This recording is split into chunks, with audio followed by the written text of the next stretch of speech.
Hello, it's Robert's Video Gaming Republic here on January the 3rd of 2018. Yes, I am Robert, and it is a new year. Oh, yes. Now, I would have done this on January the 1st, but I ran into a little problems there. The year didn't exactly start off necessarily as planned. A couple of hiccups that kind of got in the way and got eaten into my free time that I would have had to sit here and actually, belt out a video. So now I'm finally sitting down and getting it done. Got no other prior obligations, so let's knock this on out. 2018, going to be a year for change. Looking forward to it. On the video gaming front, well, there's quite a bit to look forward to. There's a lot of nice quality titles coming on out for the year. I loaded up a video that had like about 53 titles that look like they are slated to come out in 2018, although there was a caveat that some of them might get delayed. That's to be expected. I mean, you get ones that look really promising and the developer says shooting for 2018. Usually you can bet on there being a one-year delay in most cases. Some of these have been sort of in the oven cooking for a while, and I think they're about done and ready to come out. So, let's get on to what those ones would be. Yes, I did make a list, by the way. Oh, let's just find it. Where the hell are they? Oh, I don't have them on my list here. Okay. Well, I'm going to have to rely on a good old-fashioned memory. One of the big ones definitely this year coming out of Rockstar Games is Red Dead Redemption 2, the sequel to the very popular and critically acclaimed Red Dead Redemption series. It's basically a third-person perspective, open-world Western, which is what the first one technically was. It's not really following John Marston this time. They're saying it's a prequel. So I think this is, if how I understand it is correct, this is the gang that Marston used to be a part of before the events of Red Dead Redemption. So I guess we'll get to see. I don't know if he's going to actually show up into it, maybe like a younger version, or maybe he just comes into the gang. Who knows, but from the look of the videos, I mean, it looks phenomenal. I mean, environmental physics, the way that the world looks, just, it's got that Rockstar polish to it, so definitely looking forward to that. I mean, video games that are Westerns have never always been my thing, but I'm gonna give Rockstar the benefit, because their stuff is usually quite good. They take forever and a day to bring it on out, but when it finally comes on out, mwah! Yeah, it is just that good. Next up on my plate is kind of a long gestating Crackdown 3 on the Xbox. And it's basically there to a big open world, third-person perspective sandbox title where you're playing this super cop in this mega city of the future, which of course is plagued by and is rife with a pervasive criminal element that you have to crack down on, okay? Yeah, hence the title. I enjoyed the first two. I played the hell out of both of them. I think it's mostly because of like the orbs. Basically, they're like little collectible glowing orbs throughout the city, and every time you get one, it increases your abilities, grants you new, access to new stuff. And there's just basically like this addictive nature to collecting them. It's like once you start, you just can't stop. It's like eating a bag of potato chips. It's you just can't have one. So yep. So there's that. On Sony's front, they have an exclusive on the Spider-Man license. So they're coming out with Spider-Man on the PlayStation 4. That's being handled by Insomniac, whom at last count they had made a Xbox exclusive title called Sunset Overdrive. And from the look of the E3 video from last year, it looks like it's going to be like a superhero traversal dream come true. The gameplay mechanics would almost remind you a little bit of the Batman Arkham series, how he traverses and moves about, which in and of itself is not a bad thing. I mean, if you're gonna take a leaf out of anybody's playbook, it might as well be Rocksteady. Okay, the guys behind the Arkham series, and it looks like they're treating the character with the proper respect. I mean, they're not trying to alter it in any way. I mean, they're actually expounding on like some little known characters this time. Ones that I haven't really been following since I haven't been following the Spider-Man books since the early '90s. I kind of dropped out of comics about mid to late '90s. But I don't know. I mean, this might bring me back in. It depends. More on that later. Also on the plate coming up is Biomutant. I forget the name of the studio there, but there too, again, open world, third-person perspective, action fantasy piece where you basically play this. Get ready for it. A mutant cat, raccoon, hunter, swordsman, gunslinger. All in that order. Based on the E3 trailer, I was hooked. I mean, they showed some pretty interesting gameplay to it. The way that you can craft the character, you can get a hold of like material that can alter you, that can allow you to mutate into different forms. Oh, that was the PlayStation, by the way. Just letting me know that the headset's disconnected. Yes, thank you, PlayStation 4. But from the look of it, it hooked me. And it's almost got like sort of like a Zelda Breath of the Wild kind of like, big, vast, open world exploration feel to it too. So you kind of notice that a lot of these titles are mostly open world sandbox style things, and there's a reason for that, because there's a demand for it. There's definitely a yearning for that particular kind of gameplay, and now we're starting to see some of these studios putting out these ones to fill in that need, that gap. As far as shooters are concerned, there's stuff that might be coming out later in the year, but they're not really the focus at the moment.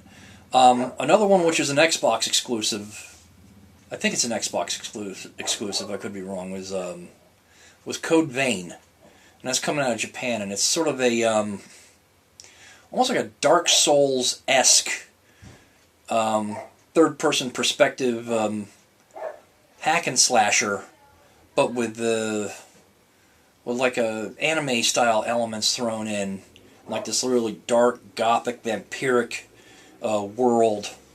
I saw that at the sizzle reel for the indie titles coming out on Xbox's platform back at E3, and that caught my interest. Been getting into JRPGs a bit more. I've been working on Persona 5 and Nier Automata from last year. That had me addicted for almost 2 months. So I'm starting to come back into that. I think it's time to to come back into the fold with that. Trying to think of what else was coming on out here. Actually, I'm going to use the Xbox here, and I'm going to cheat a little bit. So I know it's kind of disingenuous of me here, but hey, you have the power of the internet, you might as well use it. I don't hear someone coming down, probably the missus. Probably let me know that dinner's ready. No, okay. Boy, this is taking forever to load. Oh, and I hear the neighbors on the quads out there. The lake is frozen over, so now they're taking their quads out on the lake. You wouldn't catch me doing that for fear of falling through the ice. Thank you, no. Oh, let's see. was thinking maybe they might have like a hottest games of 2018 kind of a thing going on here. I'm not sure. I think later on in the year, I think, again, there's going to be a new Battlefield and a new COD, obviously. And who knows, they might announce another Halo. So, we'll see. But those titles that I rattled off before, those are like the big ones I'm looking forward to. There's a couple others that I'm kind of looking at, I'm on the fence about. Dragon Ball Z Fighters. That's going to be coming out in 3 more weeks here, and it's basically like a true-to-form Dragon Ball Z fighting game, but it looks just like the animated series. So it's not like 3D sprites with just, you know, the characters sort of vector mapped all over them, and just kind of looks clunky. So it looks actually like the traditional, the old school 2D animation, but it looks and flows really nice. There's a new Far Cry 5, coming on out, and that's set not in an exotic location, but here in the States, where you're in this enclosed off county in some state, where there's this doomsday cult that's taken over, and you have to, of course, free the county. You know, what gets me is the premise of it is just so hokey. You know, it's like, the federal authorities don't know that this is going on. No one outside of this county can do anything, but I don't know. I mean, I'm sure there's some sort of a narrative hook that they'll figure out. Also coming up in the year, as far as new movies,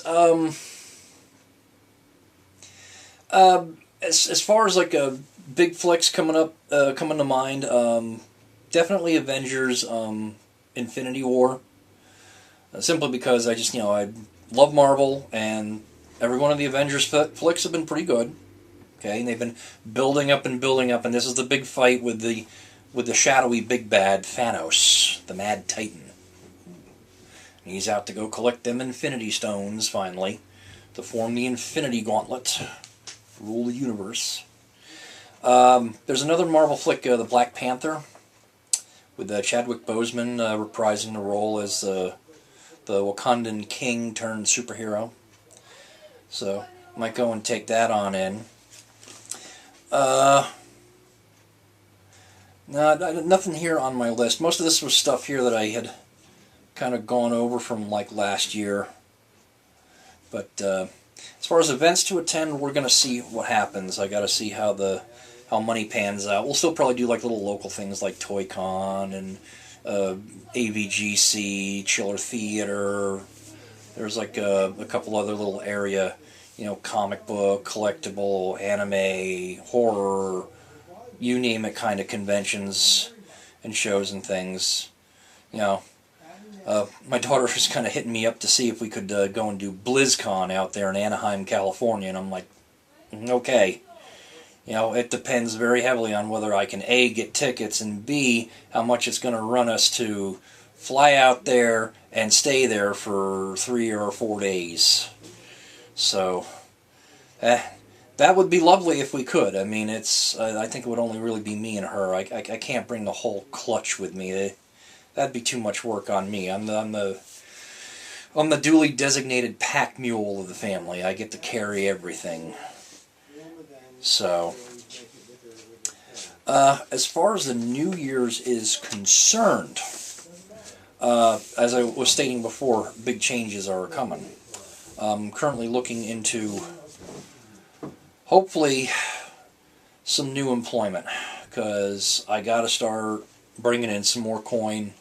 Where I'm at, I'm stable, but, I'm worried a bit from time to time, and I'm worried that, I'm going to get left out in the cold, get caught flat-footed one day, and then get told, oh, well, your services are no longer required, bye, thanks for playing the game. I can't have that happen, so I need to ensure continuity of income. So we're going to be looking into some other opportunities. New Year's resolutions.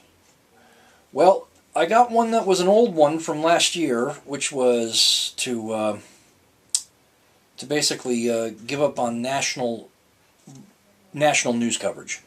Last year was horrible. Last year was utterly horrible. I mean, all this business with the president and all the conspiracies and all the BS. Yes, I'm making a video here. I'll be out in a moment. My wife peeking in on me. Okay.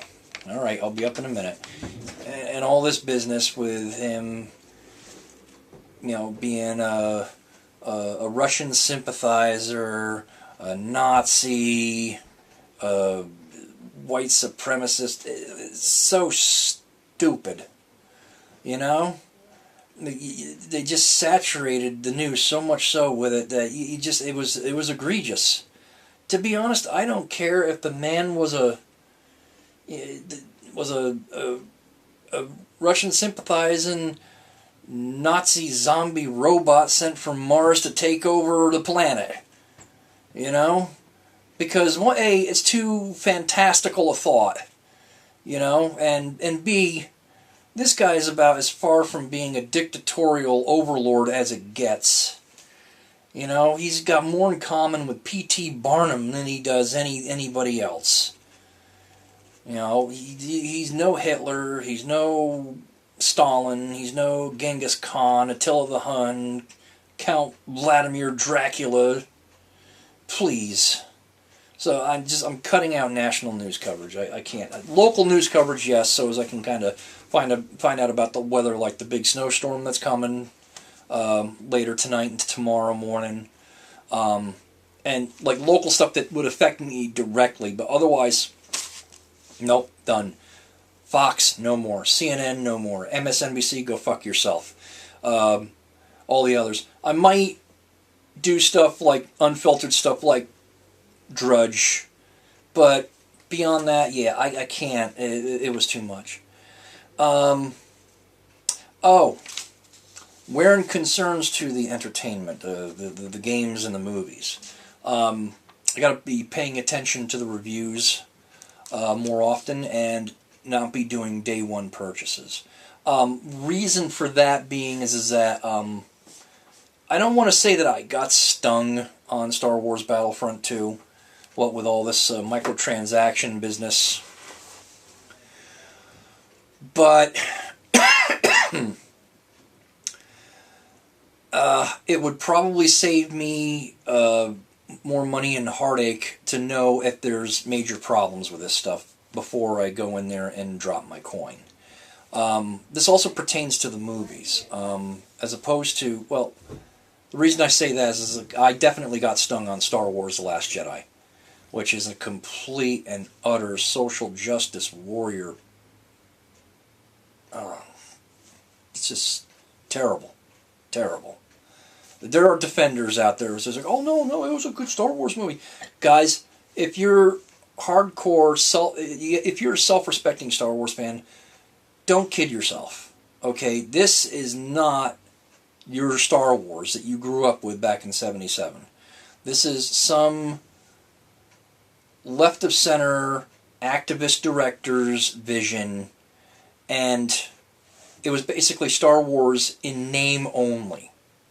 So, yeah, as far as I'm concerned, it's not that I am done with Star Wars in its entirety.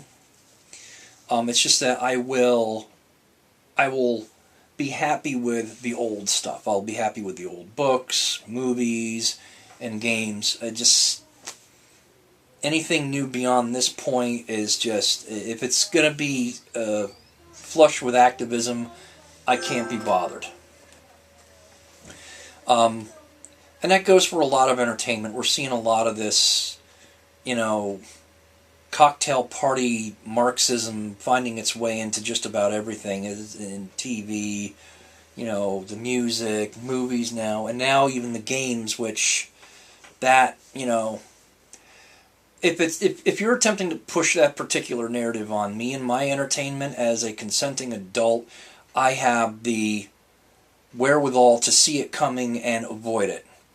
But what's worse about this situation is that for the kids out there, where this is being marketed to them, that's disgusting. I mean, they're just trying to make more little socialist foot soldiers by inculcating them into this ideology, which is just pervasive and it's corrosive. It creates nothing, it inspires nothing, it co-opts creative properties and destroys them from within. It does nothing to spawn creativity. This particular kind of ideology, it destroys creativity, if I must be quite honest. And you would do well to avoid it. I mean, if you see it, avoid it. If your kids are exposed to it, you as a parent, take it away.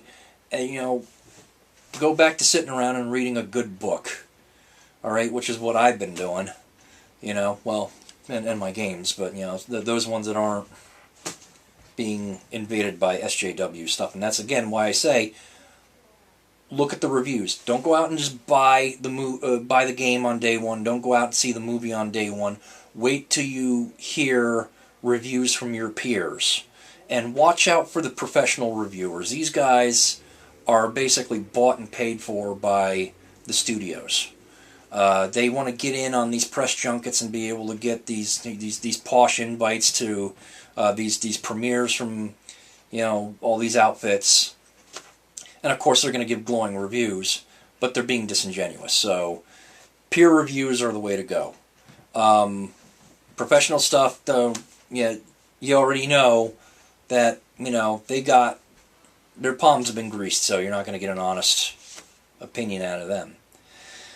I think that pretty much covers it for the time being. So definitely looking forward to the year. And looking to just try to get to do more stuff with family. I want to try to get everyone together and be going out and doing stuff together as a larger unit. I mean, I keep saying that every year, like I'm going to, you know, plan something big and go out and do it. Well, just this year, let's just do it. You know, get together, formulate a plan, save up some money, and you know, with some changes here with like the taxes going forward, I mean, we may actually have a little extra coin to use. So let's see if we can make it happen. With that, dinner's been served, so I gotta go manja. And we'll catch you later. This is Robert of Robert's Video Gaming Republic, signing off here on January the 3rd, 2018. And we shall see you soon.